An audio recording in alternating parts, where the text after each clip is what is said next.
The cartels are waging war in America, and it's time for America to wage war on the cartels, which we are doing. The U.S. Army just launched a retaliatory massacre in Sinaloa, plunging Mexico into chaos. Now President Sheinbaum has drawn her red line, and what she said could flip the balance of power overnight and change everything.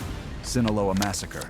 Picture this, it's September 2025, and the sun has barely set over Culiacan when the roar of engines drowns out the night. And then, gunfire. Not cartel shootouts this time, but U.S. Army convoys tearing through the streets of Sinaloa, unleashing a storm of bullets on Mexican soil. This isn't Iraq, this isn't Afghanistan, this is Mexico, and what unfolds in those hours will go down as one of the darkest chapters in U.S.-Mexico history, the Sinaloa Massacre. Civilians caught in the crossfire, businesses burned to the ground, entire neighborhoods ripped apart by a war they never asked for. People who lived through it described it like something out of a war documentary, except it was all too real. And yet the most shocking detail is not just the scale of destruction, but the cover-up already in motion. Because according to both US and Mexican officials, this wasn't an official joint operation. No, this was Washington taking matters into its own hands, forcing military might onto Mexican soil, despite years of Mexico rejecting such offers. Remember, Mexico's own president once proudly declared, El presidente Trump dijo, queremos ayudar a México, y para ayudar a México pues queremos mandarles, entre otras, tropas, si es que lo necesitan. Y yo le dije, no, presidente Trump, eso no. But that no didn't stop the tanks this time. And let's be brutally honest here. The US government has been laying the groundwork for this invasion for years. Trump didn't even try to hide it when pressed by reporters. It's true. Absolutely. If Mexico wanted help with the cartels, we would be honored to go in and do it. The language was always clear. Help meant boots on the ground, no matter the cost, no matter the casualties. But here's the devastating twist. The first major showdown wasn't cartel versus army. It was civilians versus bullets. Innocent families, already living in fear of cartel warfare, suddenly found themselves trapped between two monsters. A cartel with an estimated 100,000 armed members and an American war machine determined to prove its dominance. One journalist covering Sinaloa's daily horrors described the scale bluntly. First call, a house they went into, fired 320 bullets, grenade, stormed in the house, kidnapped 3 people, and killed a 19-year-old girl, shot her dead, her body was in the shower. From there, we ran of 5 bodies dumped. They were all decorated and lying there with 5 bodies with these sombrero hats.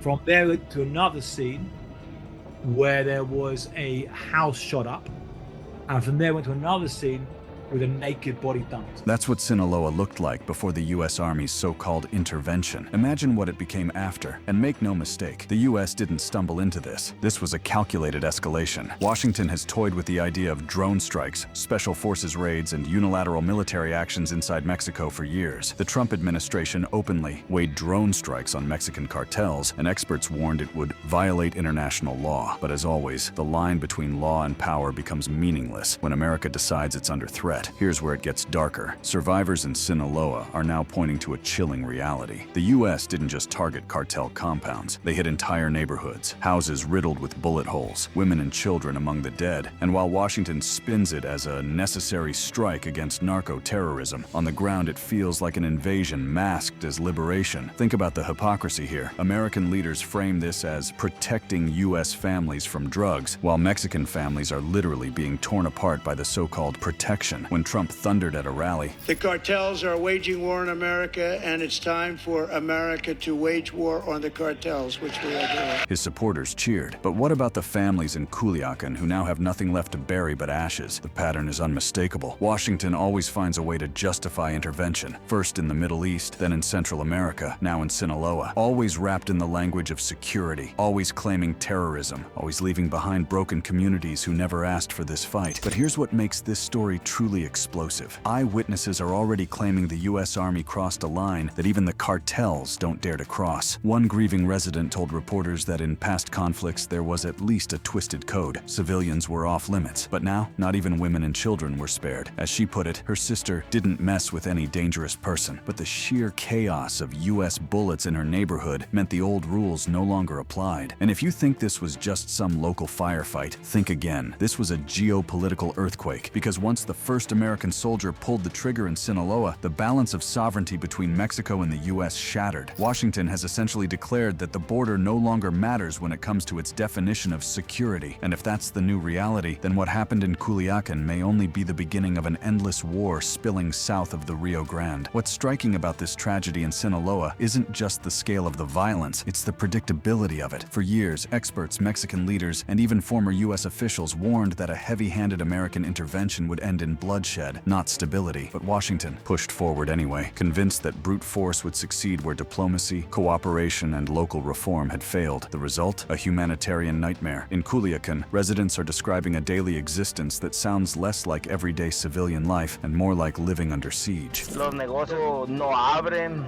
los que abren cierran temprano, hay escasez en los supermercados. Before the U.S. Army even arrived, the situation was already unbearable. Shootouts in broad daylight, kidnappings, bodies left in public as warnings. So when American armored vehicles rolled into neighborhoods that were already war zones, the effect wasn't one of rescue. It was like pouring gasoline on a fire that was already out of control. Suddenly, the gun battles weren't just between cartel factions. Now it was cartel fighters and foreign soldiers exchanging fire while civilians ducked for cover in their own kitchens. This is where the mask of rhetoric completely falls off. U.S. leaders continue to frame this as a noble mission to protect American lives from the fentanyl invasion. But what about the Mexican lives crushed in the process? One statistic drives the point home. 87,000 Americans died from overdoses in a single year. That number is horrific, but it is now being used to rationalize the deaths of thousands of innocent Mexicans who had nothing to do with smuggling, production, or cartel leadership. And while Mexico's sovereignty has been violated in the most brutal way possible, Washington has already shifted the blame. Trump didn't mince words when talking about Mexican leadership. The president of Mexico is a lovely woman,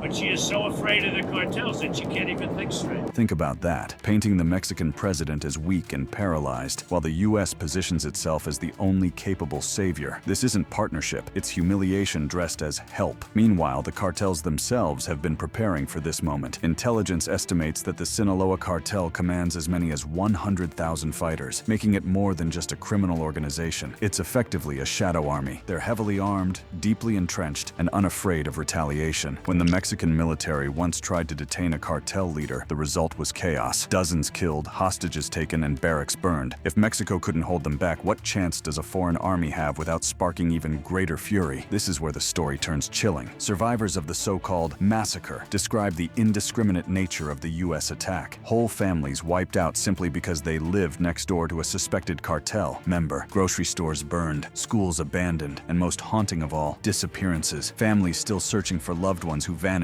during the operation. Posters of missing sons, daughters, and sisters flood the streets of Culiacan. One case in particular, Vivian Erspuro, became a symbol of the chaos. Reporters discovered her family desperately searching after she went missing in the middle of the violence. Days later, her body was found, another casualty in a war she never chose to fight. For locals, the conclusion is unavoidable. The U.S. Army didn't save them, it slaughtered them. But here's the hypocrisy. If the Sinaloa cartel truly is a terrorist army, why was the first major strike not against its leadership, its labs, or its money laundering hubs, but against neighborhoods filled with civilians? Why did the first images coming out of Sinaloa look more like war crimes than counter-terror operations? This is the truth. The U.S. government is fighting optics, not enemies. It's not about eradicating cartels, it's about proving political strength. And in proving that strength, Washington has left an entire Mexican state bleeding. Now let's address the pattern. This is not the first time America has blurred the line between crime fighting and full-scale warfare. In the Middle East, counter-terrorism missions became long-term occupations. In Latin America, so-called anti-narcotics operations often destroyed communities without eliminating the drug trade. The parallels are undeniable, and yet America seems determined to repeat the cycle in Sinaloa as if history has taught it nothing. The fallout of this massacre isn't just local, it's geopolitical. Mexico's government, already under pressure from its own people, now faces an impossible dilemma: accept the U.S. invasion and risk being seen as a puppet state, or resist it and risk facing Washington's wrath, sanctions, tariffs, or worse. The pressure is immense, and U.S. leaders know it. Trump once bragged openly, If Mexico wanted help with the cartels, we would be honored to go in and do it. but the truth is, Mexico never wanted this kind of help. What makes this massacre especially dangerous is how it sets a new precedent. If America can justify entering Sinaloa to target the cartels, what stops it from extending that logic to Michoacan, Jalisco, or even Mexico City? And if Mexican sovereignty is already shattered, what does that mean for every other nation that depends on Washington's goodwill? The massacre in Sinaloa isn't just about drugs. drugs, cartels, or Trump's rhetoric. It's about a new era of unchecked U.S. interventionism, one that comes cloaked in the language of protection but delivers only destruction, which leaves us with the real, terrifying question. Did the U.S. just ignite the very war it claimed it was trying to prevent? Fury and revenge. The Mexican government's silence in the first hours of the massacre spoke volumes, not because it had nothing to say, but because it had everything to lose. How do you face your own people when foreign troops march into your territory, kill your citizens and call it help? How do you explain away the footage of burning homes and grieving mothers? How do you tell families like Vivian Erspuros that this was somehow in their best interest? It was only a matter of time before President Claudia Sheinbaum was forced to respond. Already facing immense pressure from Trump over tariffs and migration, she had hoped to avoid a direct military clash with Washington, but now the U.S. Army had made that decision for her. The problem? Any response she gave risked tearing Mexico apart. On one hand, rejecting Washington outright would have been an act of defiance that could trigger economic retaliation. Trump had already threatened tariffs on Mexican imports when Sheinbaum resisted his demands before. On the other hand, doing nothing, pretending this wasn't a violation of sovereignty, would have been political suicide. Mexico's people were angry, furious, and they wanted answers. And so Sheinbaum walked a tightrope. Behind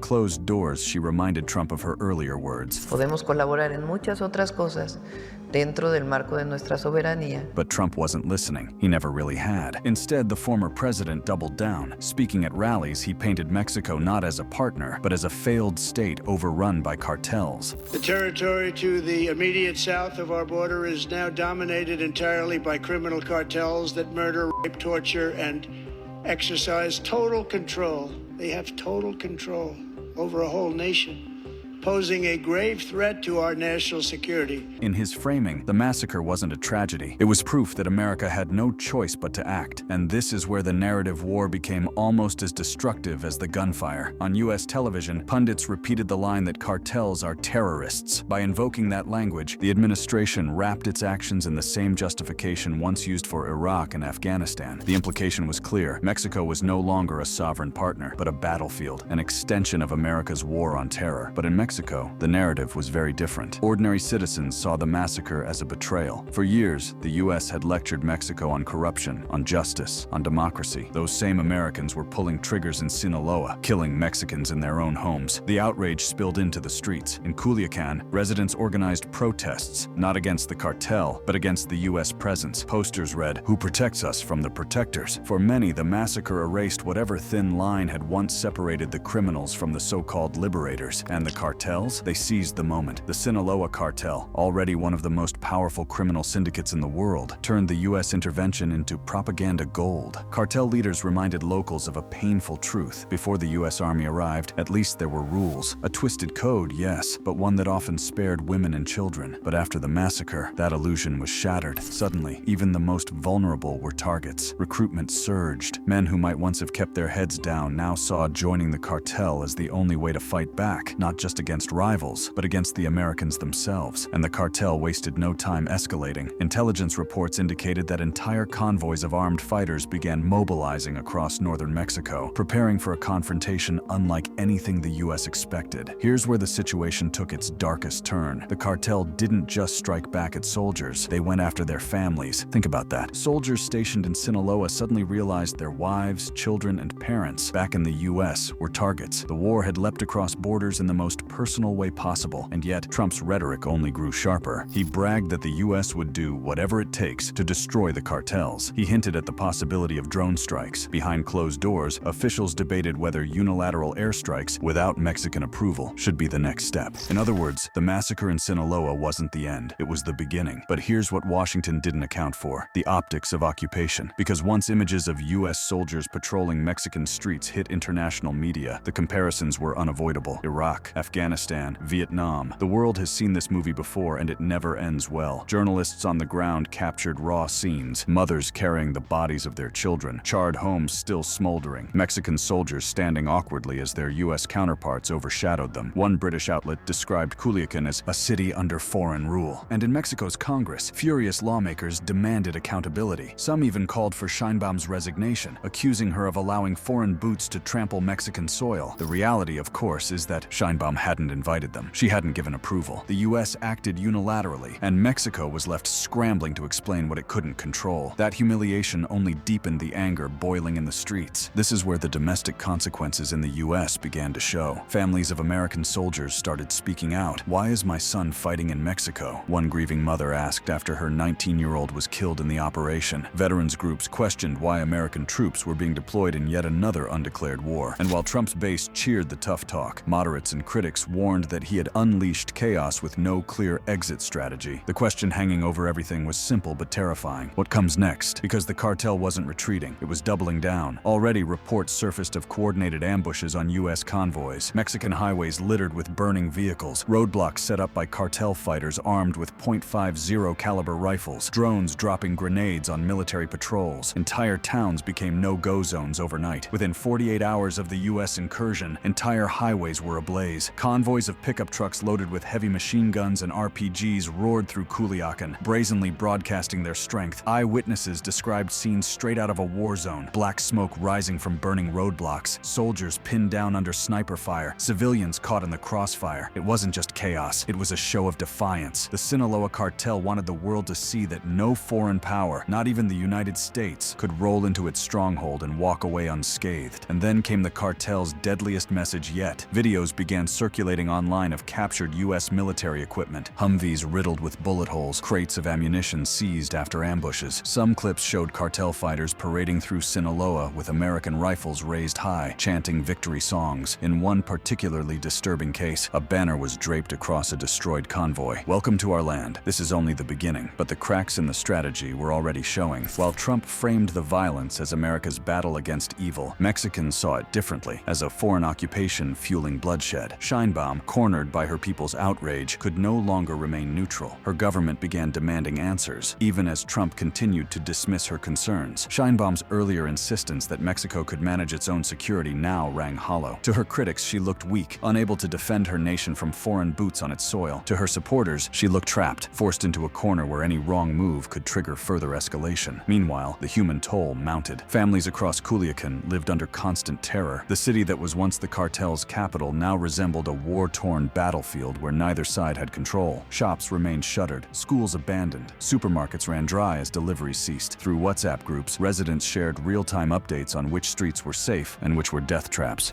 Pensarla dos veces antes de salir de tu casa y despedirte porque pues probablemente no regreses. Y pues nada más es aguantarte el miedo y seguir con tu... It was survival through whispers, neighbors warning neighbors while governments traded threats on television, and the most terrifying question loomed over every street corner. If this is only the beginning, what happens when the cartel decides to take the war across the border? And while the US government debated escalation, Mexico was facing its most explosive political crisis in decades. Lawmakers accused Sheinbaum of betraying the nation. Protesters marched outside the National Palace demanding she expel US troops immediately. Cartel propaganda flooded social media, portraying Sheinbaum as powerless, Trump as tyrannical, and themselves as the only defenders of Mexico's dignity. It was working. In towns across Sinaloa, locals began referring to the cartel not just as criminals, but as protectors. A twisted reversal had taken hold. The very organization responsible for terrorizing Mexico for decades was now being framed as its shield against foreign aggression. This was the ultimate backfire. Washington hadn't weakened the cartels, it had legitimized them. And so Sheinbaum found herself forced into a decision she had long hoped to avoid. After days of silence, she finally addressed the nation, her voice heavy but resolute. She condemned the massacre, denounced the violation of sovereignty, and demanded an immediate withdrawal of US troops. Behind the diplomatic language, one thing was clear: Mexico would not tolerate another Culiacan. But the real question remained: would Trump listen? Because if history has shown us anything, it's that once America starts a war, it rarely knows how to stop. Deadline to war.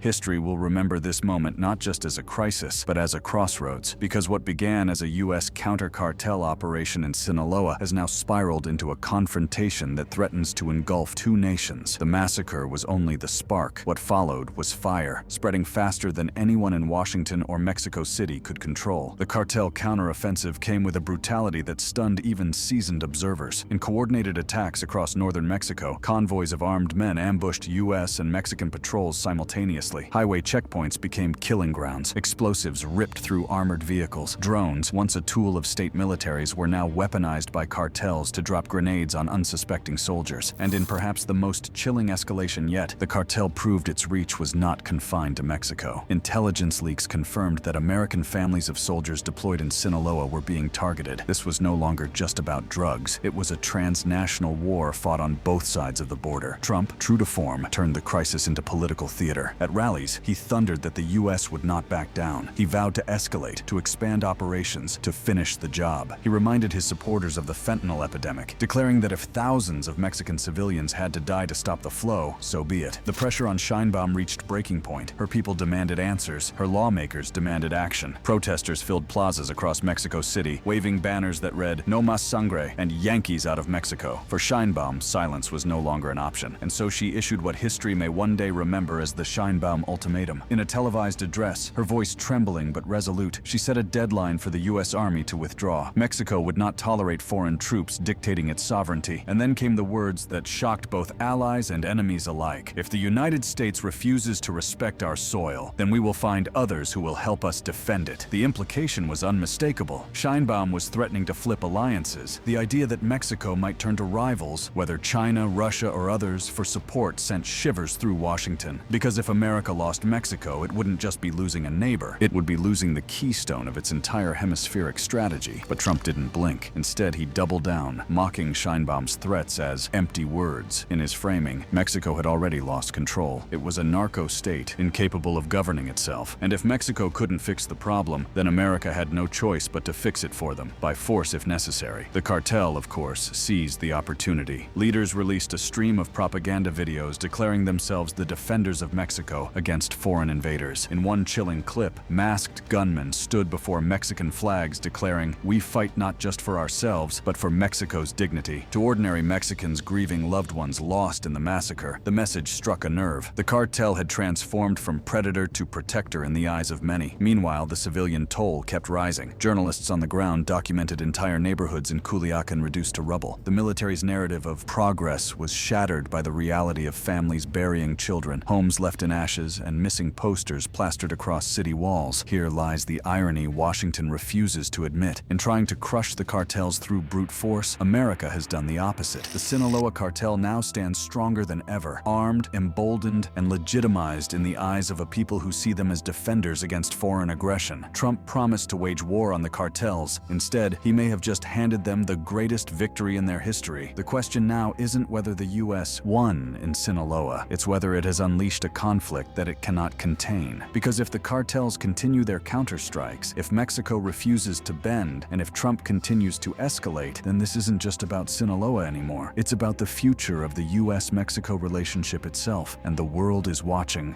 to see if this is the moment America overreached, watching to see if Mexico can hold its ground, watching to see if the war on drugs has become something far more dangerous, a war without borders, without rules, and without end. The Sheinbaum ultimatum landed like a thunderclap across the globe. Headlines screamed, "Mexico draws red line against U.S. military," and "Neighboring nations on brink of armed conflict." For the first time in modern history, Mexico had openly threatened to resist its northern neighbor, not with diplomacy, not with negotiation, but with force if necessary. It was an extraordinary reversal. For decades, Mexico had bent under the shadow of Washington's power, careful never to provoke outright confrontation. But after the massacre in Culiacan, the calculus changed. To remain silent would be to admit submission. To push back was to risk war. Either choice was perilous. And yet, Sheinbaum chose defiance. Her warning was clear. U.S. forces had a deadline to leave Mexican soil. If they didn't, Mexico would explore new partnerships to defend its sovereignty. In diplomatic language, that meant Mexico was ready to invite other powers into the hemisphere, a move Washington could never allow. The ripple effects were immediate. Analysts in Beijing and Moscow were already hinting that Mexico's crisis represented a strategic opportunity. Chinese state media compared the massacre to America's interventions in the Middle East, while Russian commentators suggested supplying Mexico with defensive weapons. The message was unmistakable. If Washington overplayed its hand, others were ready to step in. Meanwhile, the cartel's campaign of terror escalated. They struck not only convoys, but infrastructure. Power stations in northern Mexico were bombed, plunging entire towns into darkness. Bridges were destroyed to cut off supply lines. In one brazen move, cartel fighters hijacked a train carrying fuel, setting it ablaze as a warning. The symbolism was clear. clear. America may have tanks and drones, but the cartel controlled the ground. Worse still, cartel revenge spilled deeper into civilian life. Entire villages were forced to flee after receiving threats. Families of local officials who cooperated with the U.S. were kidnapped. The cartel wasn't just fighting soldiers, they were dismantling the very fabric of Mexican society. And yet, in a cruel twist, every fresh atrocity only reinforced the narrative that Washington's intervention had made things worse. The harder the U.S. pressed, the more chaotic the aftermath became. For many Mexicans, this wasn't just about cartels anymore. It was about survival under two predators. On one side, a cartel army that terrorized communities. On the other, a foreign military that killed indiscriminately in the name of protection. Between them, civilians were left with nowhere to run. And then came the breaking point. In the dead of night, a U.S. military base in Sinaloa was hit by a coordinated cartel assault. Dozens of fighters stormed the perimeter, using rocket launchers and heavy weapons. By dawn, the base was in flames. Casualty numbers trickled in slowly, but the symbolism was undeniable. The cartel had just pulled off the unthinkable, an attack on American soldiers inside Mexico, on Mexican soil. Washington erupted in fury. Hawks in Trump's circle demanded an all-out escalation. Some openly called for airstrikes, even unilateral bombings without Mexico's approval. But Trump's allies brushed aside concerns of legality. International law was a luxury, they argued. America's security was at stake. For Sheinbaum, the attack was a nightmare. On one hand, it proved her warnings right. The presence of U.S. troops was fueling chaos. On the other, it risked dragging Mexico into open conflict with its own neighbor. Her government scrambled to reaffirm its demand. The U.S. had to leave. But with American soldiers now dead, Trump had no intention of retreating. This was the collision course no one could stop. The fallout spread beyond North America. In Europe, leaders condemned Washington's unilateral action. Human rights groups blasted the civilian death toll, calling it a humanitarian disaster in the making. Latin American governments, long wary of U.S. intervention, closed ranks around Mexico, warning that if sovereignty could be trampled in Sinaloa, it could happen anywhere. And all the while, the cartels kept fighting, not retreating, not negotiating, fighting. And as Sheinbaum's deadline ticked down, the question hung like a storm cloud over both nations. Would Trump pull back, or would America plunge into a full-scale war with its closest neighbor? The answer would determine not just the future of Sinaloa, not just the future of U.S.-Mexico relations, but the future of the hemisphere itself. Thanks for watching. If you found this video informative and interesting, be sure to check out other similar and amazing videos on the screen. See you in the next video.